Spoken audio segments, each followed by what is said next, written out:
أعوذ بالله من الشيطان الرجيم. بسم الله الرحمن الرحيم. الحمد لله والصلاة والسلام على رسول الله وعلى آله وصحبه ومن تبعه وله وسلم تسليما كثيرا. أما بعد, we continue inshallah with our lectures of Hajj, Fiqh Al Hajj, the jurisprudence of Hajj. And last time we talked about the miqat. What is the definition of the time, miqat of time and miqat of place? Part of the place is the point, the physical area or point that you cannot pass when you intend to make Hajj or Umrah.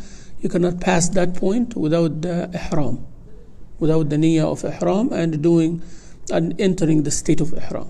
So that's the miqat makan, And zaman means you cannot do the intention of Hajj except at certain times. Right? We talked about the distances and all of that.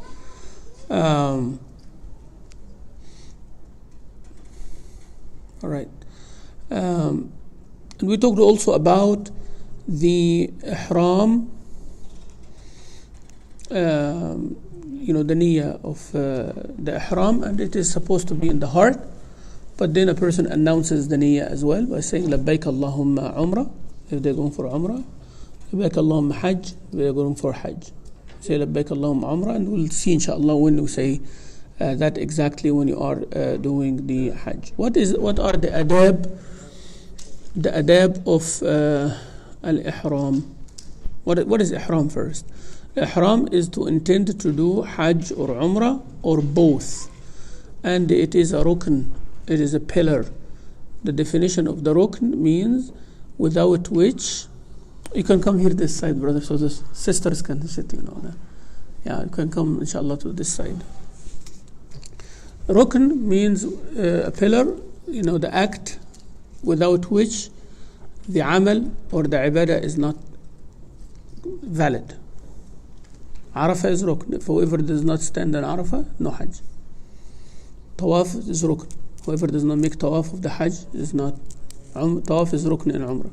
Same thing, niyyah is rukn, ihram is rukn, right? Without it, means there is no Hajj. And if somebody just going like this and put the clothes of ihram and they're just doing like people doing, but they did not intend that this is Hajj, it's not Hajj. Yeah. What are the adab of ihram? Etiquettes of ihram. One, cleanliness. Etiquettes, and I'll mention what is a must, what is not a must, and all of that, right? So etiquettes of ihram. Cleanliness is by clipping one's nails, trimming the mustache. We talked about that last time, not the beard, mustache, and pubic hair, shaving the pubic hair under the armpit, doing wudu or ghusl. Ghusl is better. Combing the beard and combing the hair before you enter. This is the cleanliness, the acts of cleanliness before one enters the state of ihram. And mostly for the men, because women, they covered anyways, for their.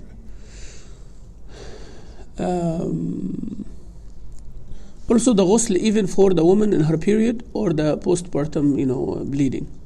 To do ghusl, and this is a sunnah, ghusl of cleanliness. It does not make her pray or anything like that, because she's prohibited to pray or fast or make tawaf while she is in that period. But still she makes the ghusl, because this was the order of Rasulullah sallallahu alaihi wasallam to Asma bint Umays, the wife of Abu Bakr, when she delivered the baby at the time of the miqat, deliver her son.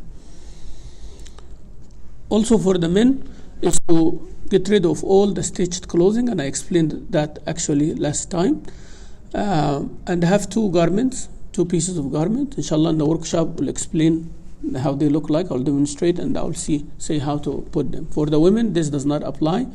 The hijab and all of that, the same thing. Women in the state of ihram is only the niyyah, and make sure the face and the hands are uncovered. That's for the women when they are doing ihram. Alright? This is the only thing in regards to clothes. Your niyyah in the heart, that's both men and women. The clothing of ihram, for women there is no change, except if you are wearing niqab, you don't cover your face and you don't put gloves in your hands. But the rest clothing okay. For the men, clothing is different. You get rid of all the clothing that is stitched, underwear, pants, socks, shirts, undershirts, coats, hats, nothing, none of that in the state of ihram, except two garments. They look like towels or like that material of the coffin. You know the material of the coffin that they put the fabric, the muslin or something like that, cotton or something, or like the towels, you know, beach towels but white. So it looks like that. So you'll find those two are the ones that all men wear at the time of Hajj and Umrah. One will cover the lower part and one covers the upper part. Okay. And also it's supposed to be white because, you know, as Rasulullah sallallahu alaihi wasallam said, the dearest color of clothing to Allah is white. So this is a cultural thing, and again this is a habit, but it's better if you can do that, then you wear white. Rasulullah wear different colors in other times, but in the time of Hajj, white, because it resembles Yawm al-Qiyamah, right? It resembles Yawm al-Qiyamah and resembles the coffin. Everybody's equal. This is the whole point. Also, it is etiquette to put perfume for men, not for women. You know, the perfume of the women used to be having a smell, but no one else can smell. I know it's hard to explain, but before they used to squeeze certain flowers. You know, to take lots of flour, but it comes few drops, and the smell is very subtle. Okay.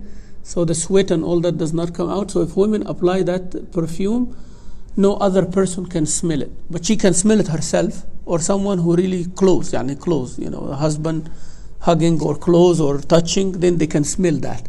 But other than that cannot be smelled. So that's okay for women, We're not talking about Hajj, general.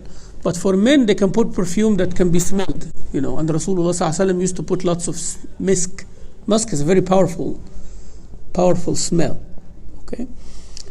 So for men, you can put the perfume before ihram, even if the smell stays in the clothes of ihram. But that's before you enter niyyah, you know. So you put under your armpit, you know, your body, your hair, you know, your face, you know, rub and all of that, the misk, you know, and perfume. And then you put your garments of ihram. Of course, it's going to catch that smell, especially it's oil-based. But that's okay. As long as it is not after you enter the state of ihram, you cannot apply any perfume. So it's etiquette to do that. Said Aisha used to put for Rasulullah sallallahu alayhi wasallam in the middle of his hair. He used to comb his hair right and left. So in the middle you used to see the skin of his hair sallallahu alayhi wasallam, and she used to put misk in the middle here. The Sahaba used to see how red, you know, reddish color, orange reddish color from the misk that Rasulullah sallallahu alayhi wasallam put in the middle there. Now, and the women has misk too, but as I told you, the misk which does not have that smell. That's why Rasul sallallahu alaihi wasallam said the misk of men, you see, you smell it, but you don't see it. The misk of the women, you can see it, but you don't smell it. It used to have like a texture or a color. That's why Aisha said one of us would put misk in the ihram, and when we sweat, the misk will drip on our faces, right?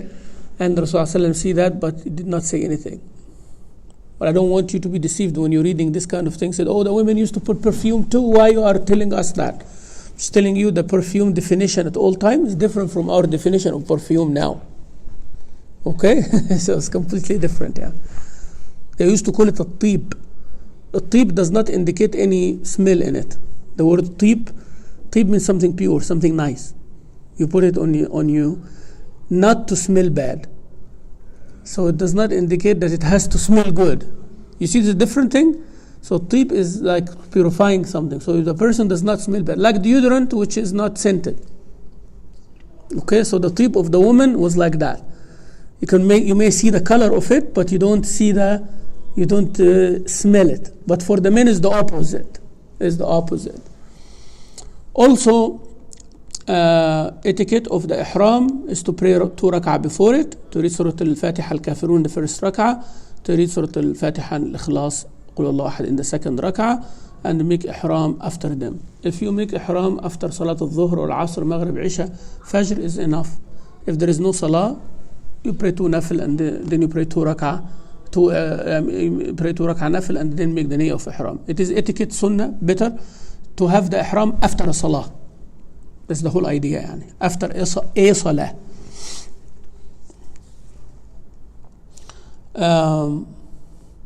Ihram 3 types. Qiran means Hajj and Umrah together. We will explain that. Tamattu', which most of the people doing.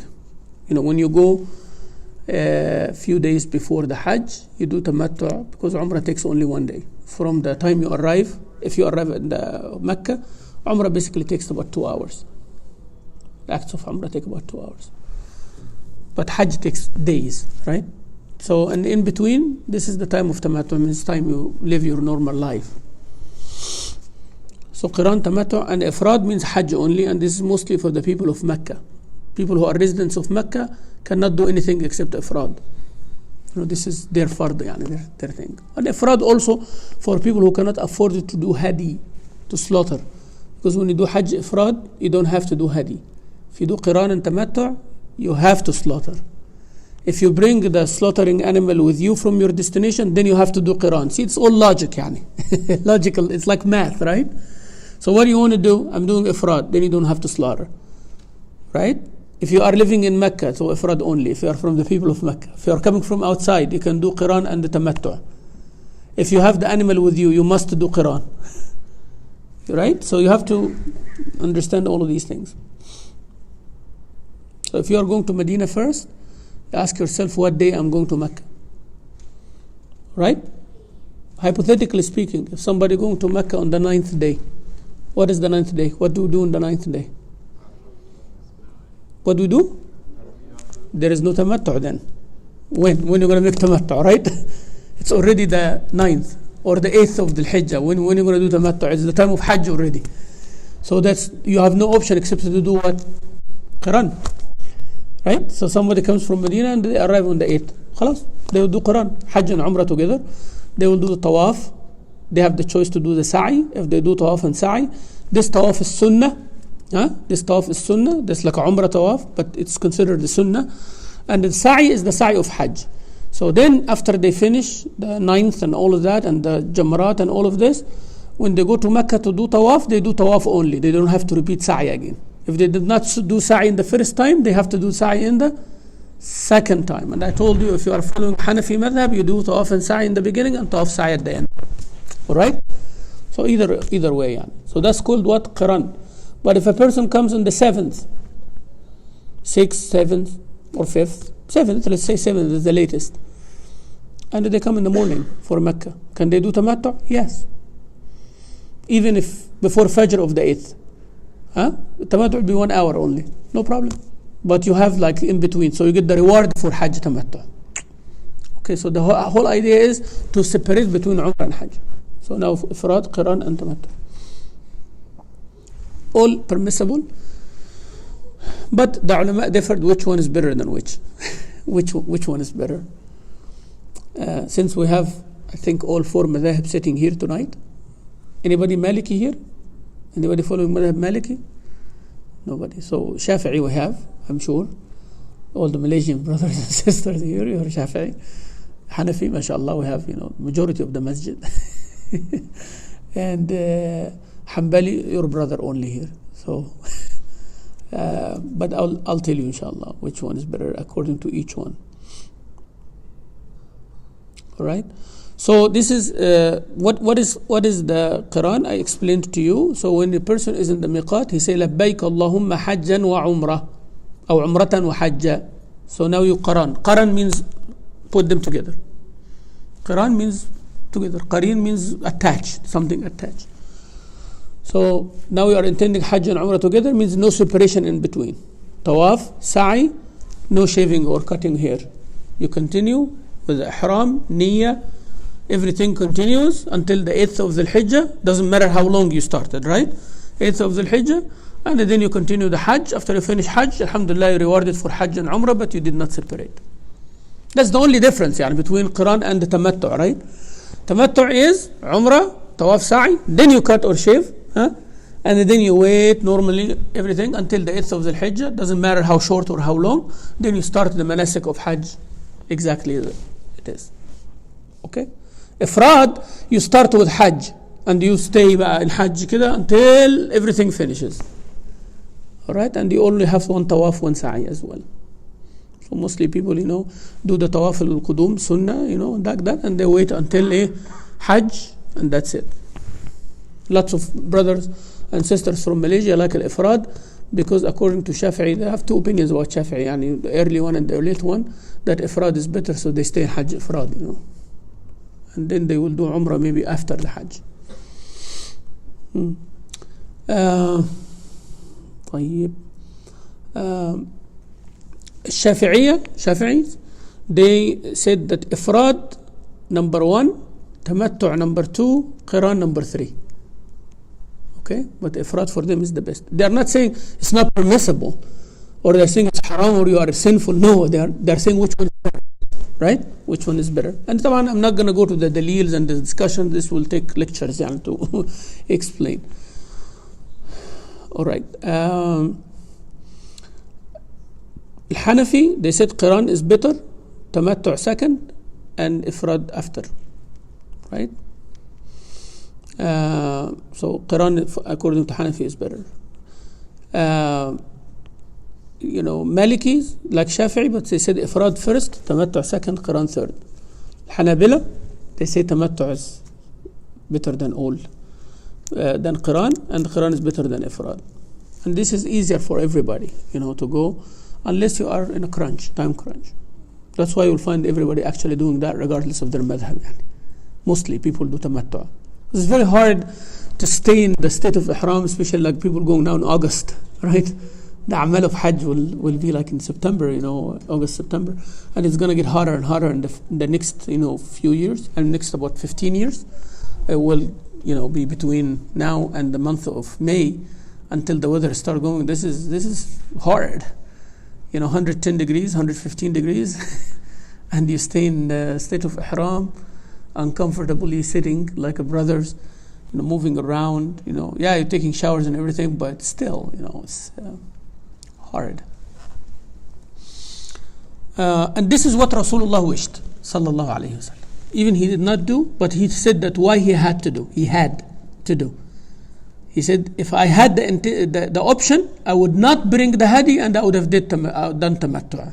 But since I did not do that, I don't have an option. From that, the ulama said that he wished it, he wanted it. Should he, had the chance, he would have done it. So that's why tamattu' is better.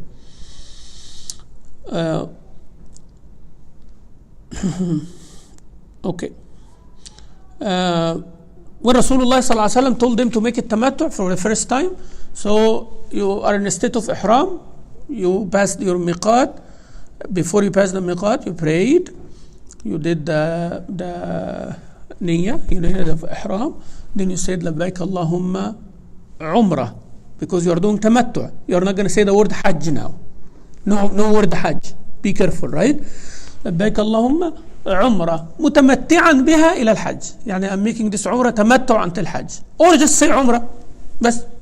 You don't have to say لبيك اللهم عمرة. Anything else is extra. And you can have the Ya Allah, if I get stuck, accept it from me. This is extra stuff. But what is necessary is لبيك اللهم عمرة. And then, labbaik Allahumma labbaik. Now you are in a state of ihram, and we'll talk about the list of the things you are allowed to do and the things you are not allowed to do. Because once you violate, there are repercussions. Okay? So that's the meaning of ihram. You did that, you went to the Kaaba, you are going to make the tawaf of al-umrah. Tamattu'. We're talking about tamattu' now. Making tawaf of al-umrah. And then, sa'i of al-umrah.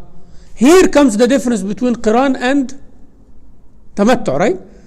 Qiran, he says Hajj and Umrah. Tamattu' said Umrah only until Hajj time comes, right? So, this is good.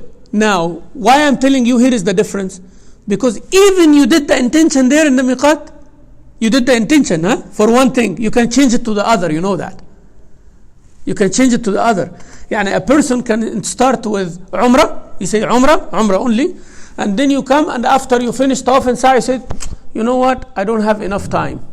Today is the 7th or something like that. I'll continue with the with Hajj, make it Qiran. Even you started the niyyah of the Umrah only for tamattu', but you are not doing Umrah separate in anything, or doing Umrah of Hajj, yani, right? So then you can make it Qiran, you don't shave. Or the opposite. Somebody started Qiran, right?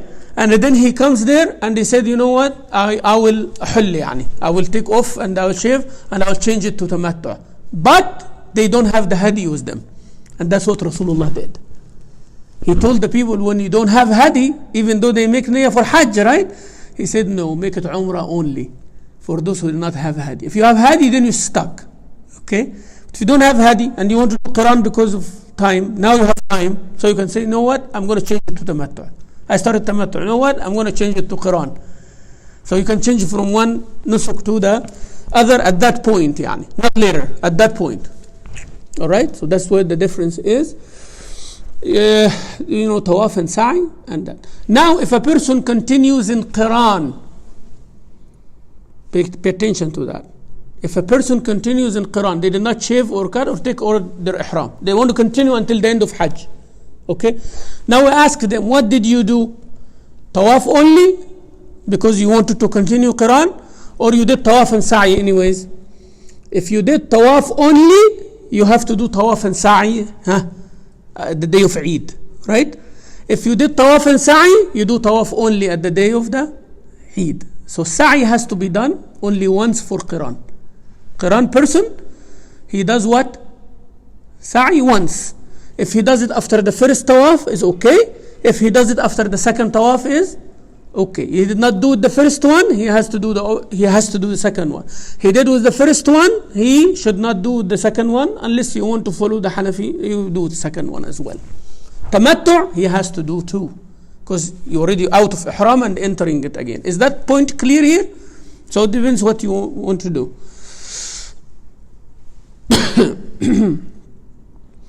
All right.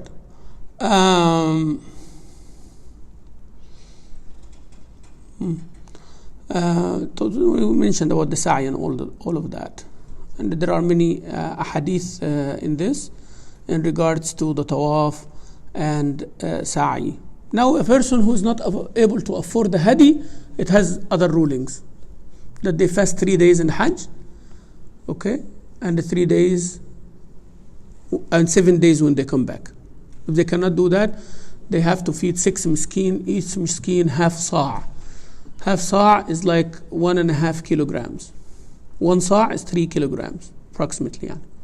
Between 2.5 and 3 kilograms of rice or raisin or anything like that. So half sa' for 6 masakin means 3 sa'. What is a sa' anyways? Sa' nabawi, yani the prophetic sa' is 4 handfuls. Okay, 1, we put it, 2, 3, and 4. Okay, with rice or whatever. So this 4 times, full, generous, average hands. 4 times, that's sa'. Okay, so when we say each miskin half sa' means 2 of that. So 6 miskin means 3 sa'. Each sa' is about 3 kilograms, means 9 kilograms. So either the person slaughter hadi, if you are tamattu' or Quran. If they cannot afford it, they fast 3 days in Hajj and 7 when they go back home. All right. If they cannot do that physically, or they give that sadaqah, that food before they go back. طيب. Talbiyah. Now, according to Ahnaf, Tarbiyah is wajib. So you have to say labbaik Allahumma labbaik, or say any tasbih or anything. If a person was quiet from the beginning until they reach the Kaaba, they have to slaughter a lamb, according to Hanafi scholars, You have to say labbaik Allahumma labbaik. Of course, everybody will not do it, but let's assume, somebody put ihram and they went to sleep and they woke up when the Kaaba was there, right? I'm just giving you some hypothetical things, and it can be done. Actually, it's done. I saw people before, they go in a state of ihram, very tired and all that. They sit in the bus and all the way until Mecca, They come to Mecca hotel and all of this. What should I do now? And Umrah there. If you are following Hanafi madhab, you're going to slaughter a lamb because of that, because you did not do a wajib. Wajib is talbiyah, right? So you have to understand that, because you follow, it's good, because this madhab makes you care about your deen. I want you to understand it like that. Don't think madhab is like a bunch of people who are creating their own rules. Never think like this. You have to have ihtiram, adab and ihtiram and respect to these scholars, Abu Hanifa wa Malik wa Shafi'i wa Ahmad. These people, they are the best people in the ummah who want to get us closer to the sunnah of Rasulullah sallallahu alaihi wasallam. And nobody can debate that they have better understanding than anybody coming after them. There is no way, Allah made them that famous over 1400 years for no reason, These people really serve the deen. So if you stick with one of them, you have a package. Sometimes it is hard in certain things, sometimes it is easy in certain things. But you cannot take all easy or take all hard, Now you are inventing the deen. And the two people who did that, they both went out of the religion, subhanallah. Those who want to choose everything easy, say, don't care about this madhahib, they ended up what? Abandoning the deen, coming out with this whatever called progressive, blah, blah, blah, whatever, right? And they just want to follow like something according to their desire and lust. Because this is what easy is, right? This is more convenient for me. So pick and choose, they end up with a new religion altogether. Am I right? You see that all the time. Somebody just wants the religion for convenience. Okay? And someone take extreme only, like hard only. So they feel or they consider themselves, they are the only good Muslims. Everybody else is either fasiq, kafir or bid'ah. You see that, right? But following the madhab with respecting others, alhamdulillah, you know what? I feel that this is, I'm going to stick with the Hanafi school. Whatever it is said, I'll stick with it. While my brother is sticking with the Shafi'i, Maliki or Hanbali. Alhamdulillah, Even though I'm not doing what you do, but alhamdulillah, may Allah gather us both in Jannah Firdaus. Bas, consider it from that perspective, Don't consider it from a perspective, just give us something black or white. No, not necessarily. If Allah wanted it like that, it would have been like that. And those scholars agreed on many things in the deen because it is like that. Many things in the deen, they don't have a say in it. They don't. Ijma', right? Why should I exert any effort if it is so clear? Because it is not clear, everyone is trying their best to reach to the haqq. Okay? So inshallah everybody is right. Bi-idhnillahi ta'ala. So, talbiyah, according to the majority is a sunnah, according to Hanafi is a wajib, it has to be done. And we talked about the tawaf and sa'i and all of that. Now, what is the fadl of talbiyah? Importance of it. طبعا this is a statement of tawheed. Statement of tawheed. Why you came? Why you came over here? To who? For who? For Allah. La sharika lak. Right? That's the statement here. And you want to be like that Yawm al-Qiyamah, right? Like when you're standing in front of Allah, you want to be able to say that. That I'm coming here with no shirk. I'm coming here for you, Ya Allah. I will do exactly what you want me to do. And I have done what you exactly want me to do. So forgive me. Right? Jabir ibn Abdullah al-Ansari, radiyallahu anhu, narrated in the hadith recorded in Ibn Majah, he said, Rasulullah sallallahu alayhi wa sallam, he said, there is no muhrim, no person in the state of ihram, man or woman, that they started their day with talbiyah, saying labbaik Allahumma labbaik, until the sun set, except all their sins are erased, they become like a newborn child. So that's one day of talbiyah, subhanallah.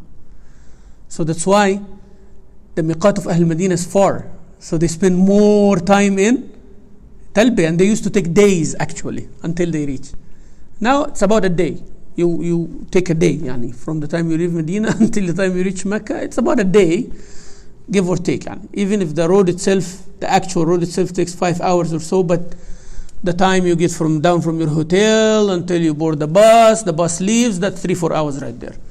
And then 5-6 hours in the road until the bus comes and the bags are up and all of that, that's 3-4 hours again. So you have 4 hours, 6 hours, and 4 hours. And then, Umrah takes 3-4 hours. And it's a day, It takes a day. So you do talbiyah for a day, basically. Now, Rasulullah ﷺ said, anybody who gives talbiyah with Hajj for Hajj or Umrah except Allah give them glad tidings. They said glad tidings of what, Ya Rasulullah? Of Jannah? He said, of course, of Jannah. Naam, bushira bil jannati. Also, Rasul sallallahu alayhi wa sallam said, whoever does talbiyah, anything that he passes by, stone or sand or trees or anything, makes talbiyah with him. Everything makes talbiyah with you. And that becomes in your balance in Yawm al-Qiyamah. So everything making talbiyah for you as well. And many other, hadith. Women don't raise their voice. They can only say it. The person beside you can hear it. That's it. But you don't scream it like the men. Men raise their voice until they will say that by the time they reach Mecca, or by the time they are halfway, their voices are already, tired, exhausted. Rasulullah sallallahu alaihi wasallam and the people with. Also, the person in the Umrah, you do the talbiyah until you see the Kaaba. Some ulama said until you start from Al-Hajar Al-Aswad, touch it, wave to it, then talbiyah stops. Right? Also, it is mustahab that after you finish the talbiyah, you say Salah and Salamun Rasulullah sallallahu alaihi wasallam. Like you say 5-6 times talbiyah, and then you say Allahumma salli ala Muhammad wa ala Durud, the dua. That's good too. Great reward. When you are in that state of ibadah, you mention Rasulullah sallallahu alaihi wasallam also. Also, you make dua to yourself and to your family and to the Muslim ummah while you are in the state of talbiyah. Pause after every few times, do Salah on Rasulullah sallallahu alaihi wasallam. Then pause after a few times and do Allahumma ghafirli, Allahumma arhamni, Allah guide my children. This kind of dua, and that puts you in a certain mindset. Because some people do talbiyah, then they kind of go to sleep, or do talbiyah, then they come to chit chat until you remind them again, brothers, sisters, talbiyah please. 5-10 minutes, then they start talking, right? So, when you engage in dua for yourself and your family and you keep repeating that, inshallah, you will stay focused.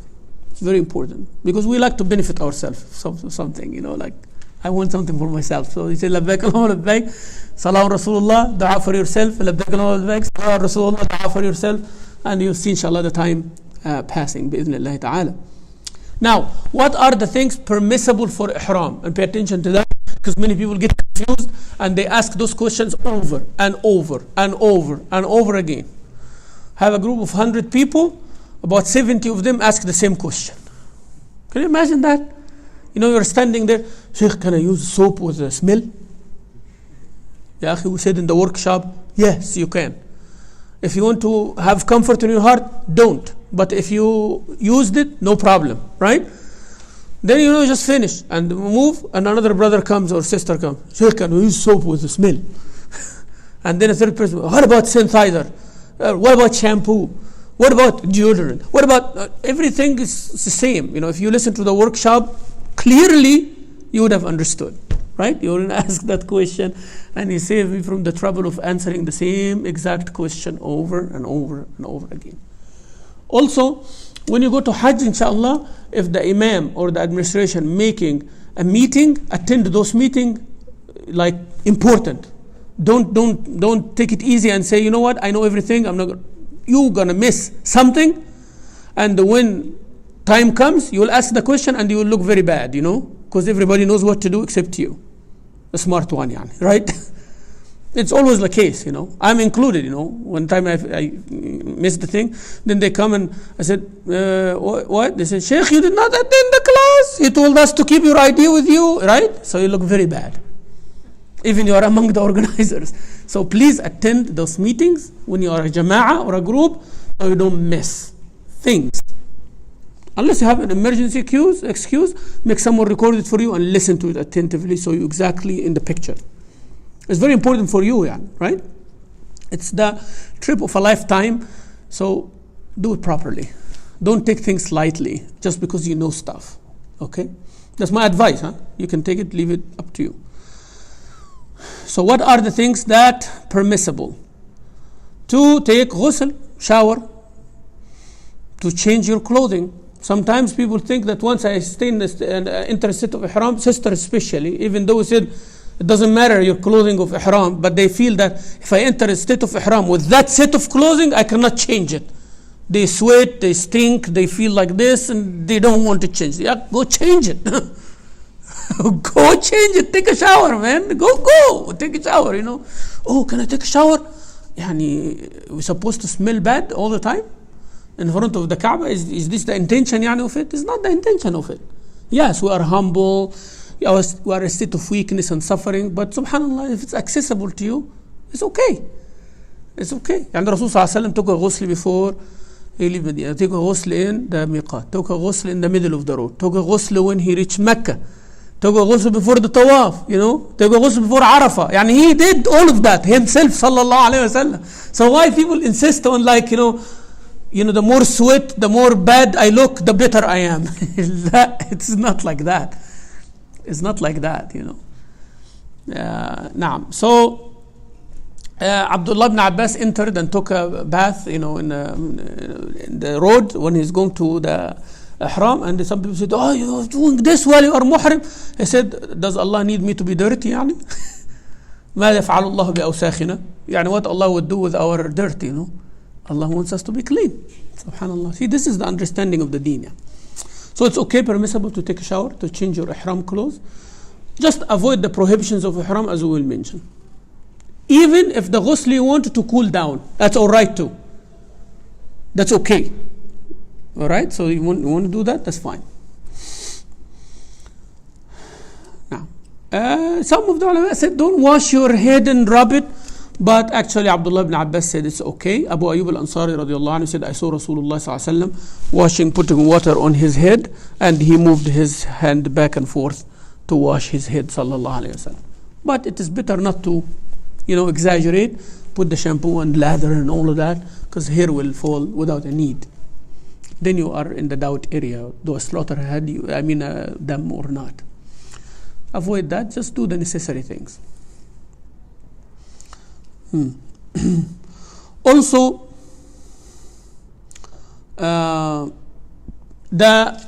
it's permissible to put a mask or something for the men on the face. Some people, they have issues with that, but actually some of the Uthman ibn Affan radiallahu anhu, Zayd ibn Thabit, Marwan ibn al-Hakam, they used to cover their faces when there is dust or something coming at them, a sandstorm or something like that. They cover their nose and their they cover with the ihram, with the cover their face with the ihram or with a piece of cloth or something. So no problem. And now there is the medical mask. If you don't feel a need for it, better not to do it. If you feel there is a need for it, it's okay to do it. But I don't say that when you're going to Hajj, do it. There's nobody said that, right? It's permissible, but you evaluate, when to do it and when not. Don't cover your head though. Just the necessary part. All right. Also for the women, they can wear socks, you can wear shoes, no problem. But for men, no. No socks, no shoes. Your heels and your ankles have to be uncovered. For the men, women, okay. Socks are okay. It will help you a lot in the sa'i especially. For men in the sa'i, oh my God. So may Allah Azza wa Jal help, It's long time, it's flat, it's marble, your feet. So sometimes, put some Vaseline or something like that to tenderize your skin before you do these things. Now, also, if a person cover their head out of forgetfulness, then they remember or somebody reminded them, or they wear something out of forgetfulness. And I will explain to you in a minute. Imam al-Shafi'i said there is nothing on them, but Abu Hanifa said they have to slaughter even if they forget. So I told you, sometimes it's hard in one part and easy in another. Al-Ahnaf, they are the most permissive madhab in marriage, but they are the hardest in divorce. If you just kind of hint to the divorce, if you intend divorce, it is divorce, right? But marriage is the easiest thing. Okay, so one part here, one part there. That's why I'm saying when you follow the package. Okay, so don't kind of criticize the other person or look down upon one madhab. It's not right to do that. It's not etiquette. It's not adab. It's not politeness. So Imam Abu Hanifa said even if they're forgetful, they have to do it. Hijama. is allowed, permissible. Who knows hijama?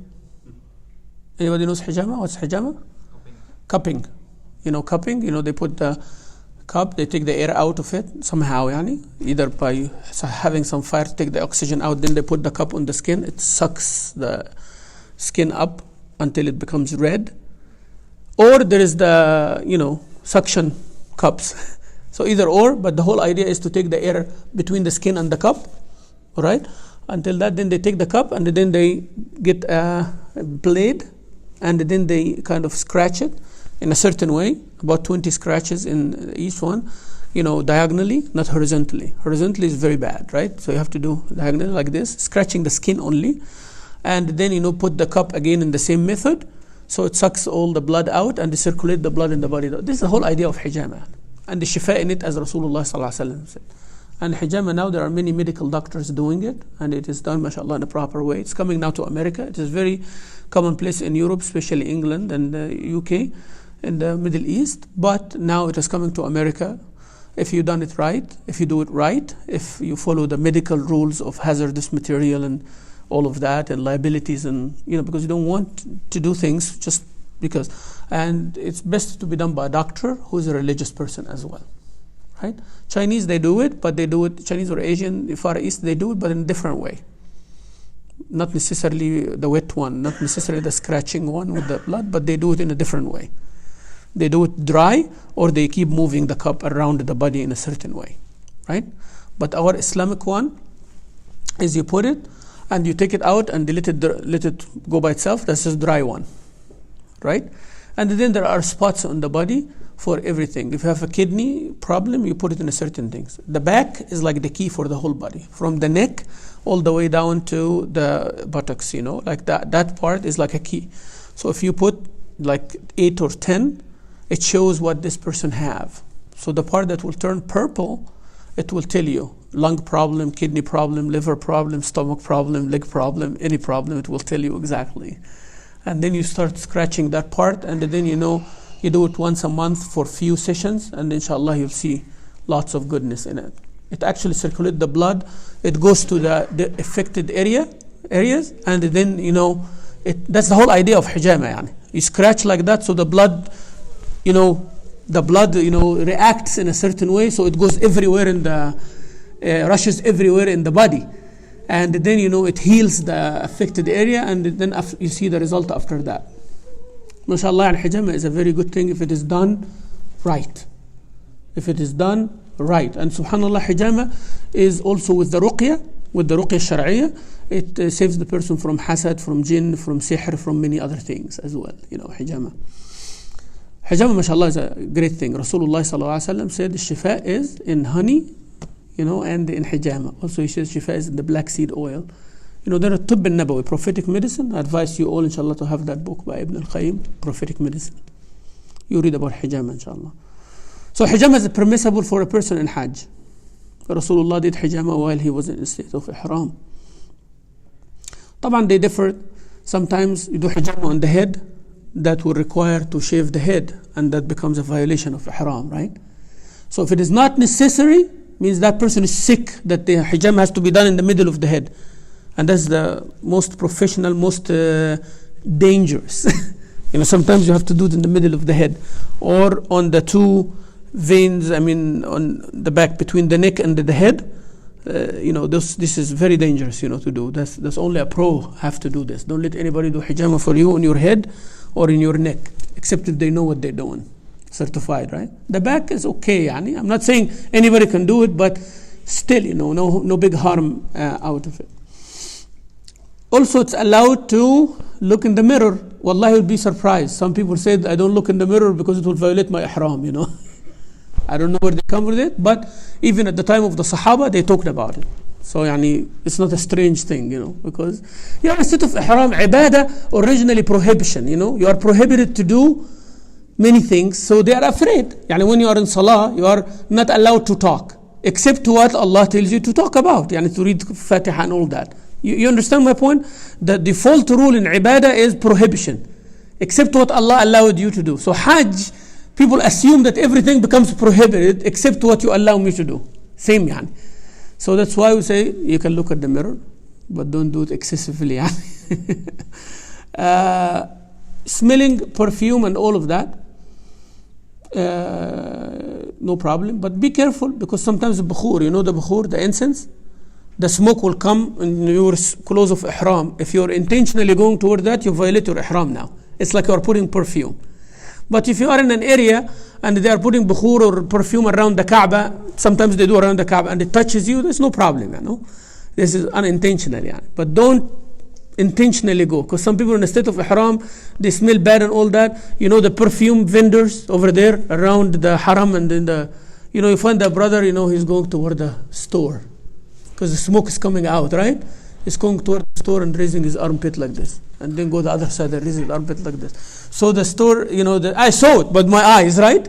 He's the state of ihram, but he knows he's doing wrong, He goes and he just walk, and then goes back, and so he smells good. Now you just violated your ihram, my brother, right? So don't do that. This is intentional now. You want to smell good, that's intentional. When you are in ihram, so be careful. Just go take a shower, Yeah. Also having a belt, al-himyan. Al-himyan wal-hamyan. Al-himyan means the the sharwal kameez, sharwal, it has a big long rope. That's called al-himyan in Arabic. So anything that goes around the waist to keep the sharwal from dropping, that's called himyan. So having that in your lower izar is okay, allowed, because sometimes izar also, people are thin sometimes, that their izar might go down. They don't have the bone in the, they have like, very weird waist sometimes that goes down. So it's okay to have that. Now is the belt, right? There's a belt that goes around it. That's himyan. Al-hamyan is a small sack that they used to put the money in it and tie it in the other one. Now you have that white belt for the men. It has pockets, so you can put your stuff in it. But be careful, by the way, because sometimes you get busy and people can scratch it and take whatever in it, so sometimes it's better to have a type of belt that you can fold your ihram over it. I will show that in the workshop, inshallah. Tricks, hacks. Yeah, halal hacks. Now, so this is okay. You can wear the ring, you can wear the eyeglasses, right? Even if it has some rope or something, so if it falls, it stays in your neck, that's all right. Also, you can scratch. Some people, they have a problem with scratching. They said, don't scratch your head, just do like this. No, you can actually scratch, no problem, If you want to scratch, scratch. Otherwise, you'll be distracted, you'll not be doing good ibadah, and it's not good. We talked about looking at the mirror, smelling the good, right?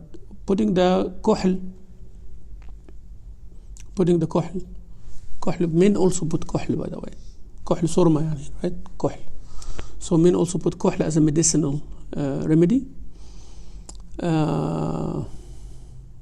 Also using an umbrella, because this is something above your head now, or sitting under a tent. Some people, like the Shia, their madhab, they don't want you to sit under anything. So you'll find that they used to have before, I don't know if they still have it or not, but we used to see buses, like school bus that we have here, without a roof. They don't have a roof, so they don't cover their head. Also, the imamah of the men, you'll always find it is open from the middle. Does not have a hat like this. They wear the imamah, but no hat like this one.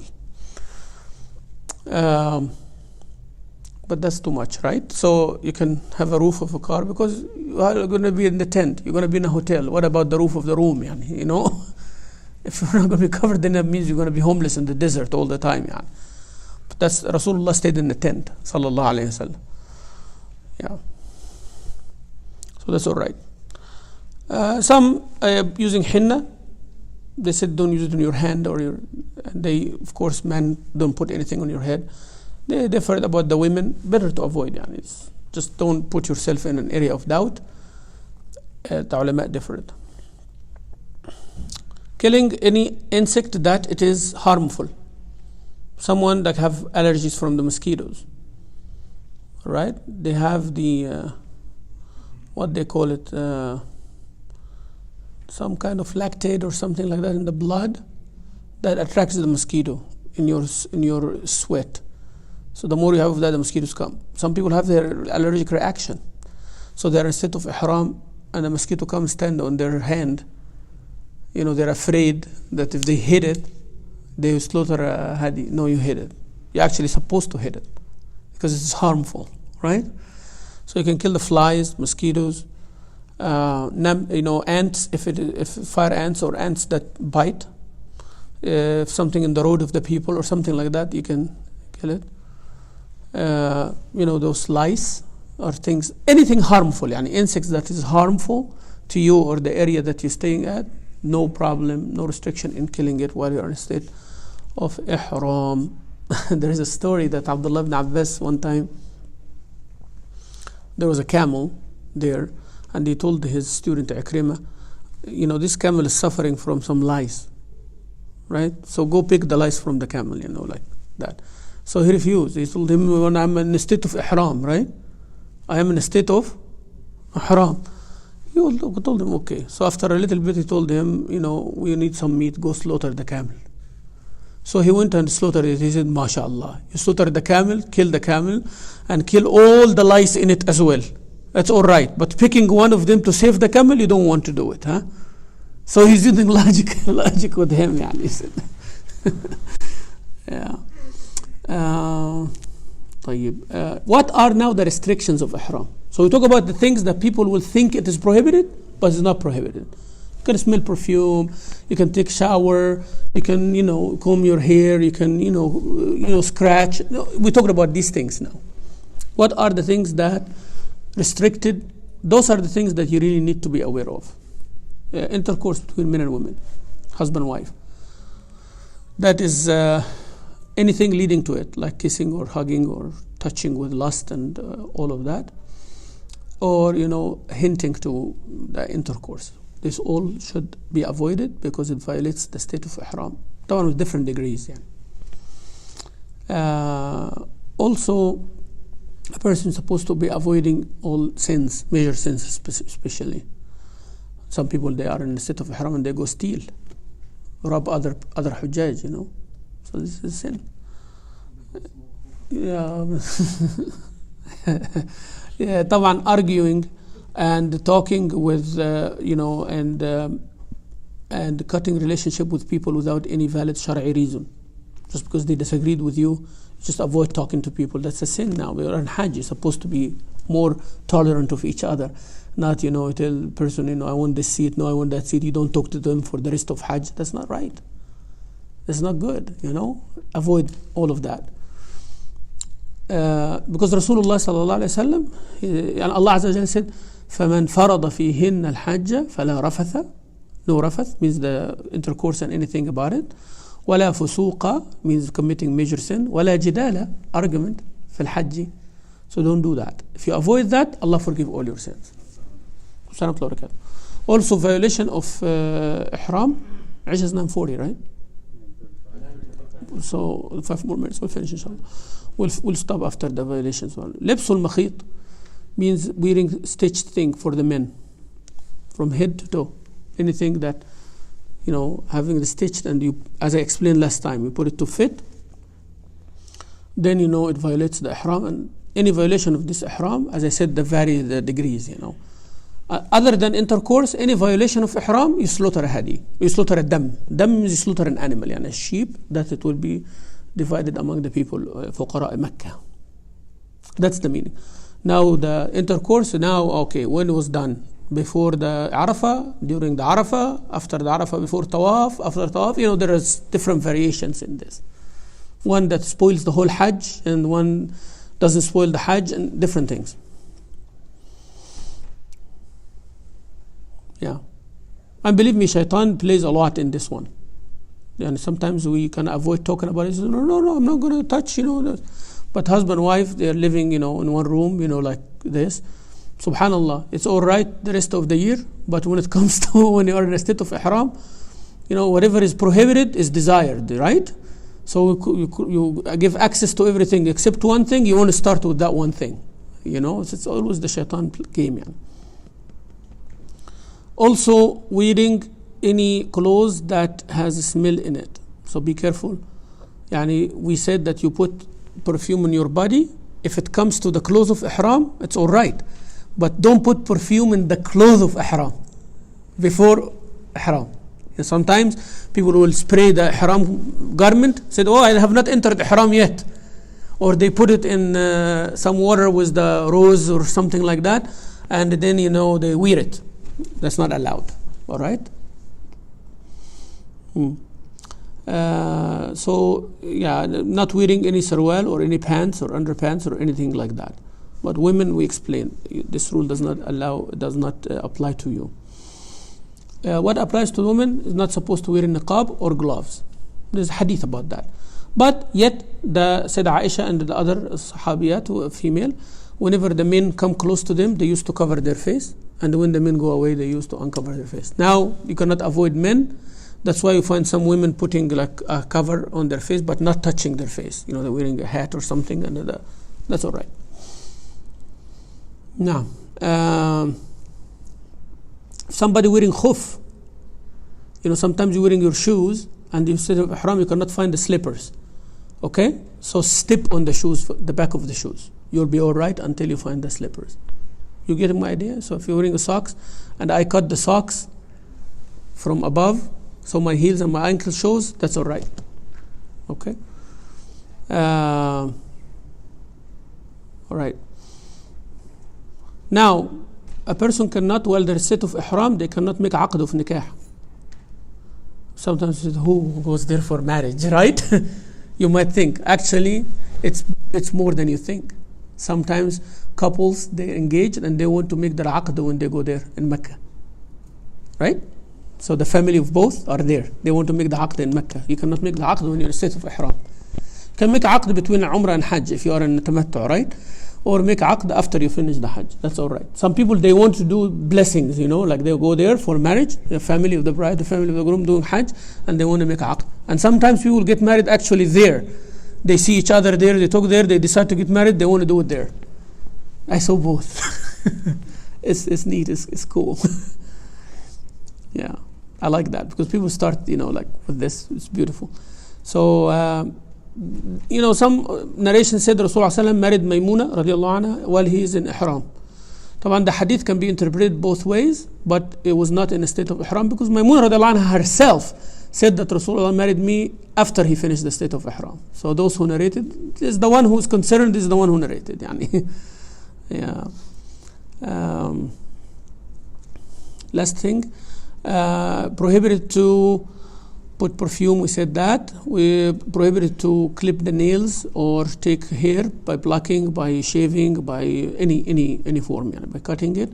All of this are not allowed, and the Quran says that وَلَا تَحْلِقُوا رُؤُوسَكُمْ حَتَّى يَبْلُغَ الْهَدْيُ مَحِلَّهُ. Till the hadi time comes, you cannot shave your head. Right?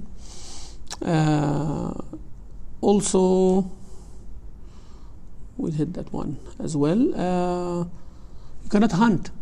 The game, hunting the game, you cannot do that because if it is done, there is a violation now, and you have to do an animal which is similar to that or more or less. There is a big deal about it.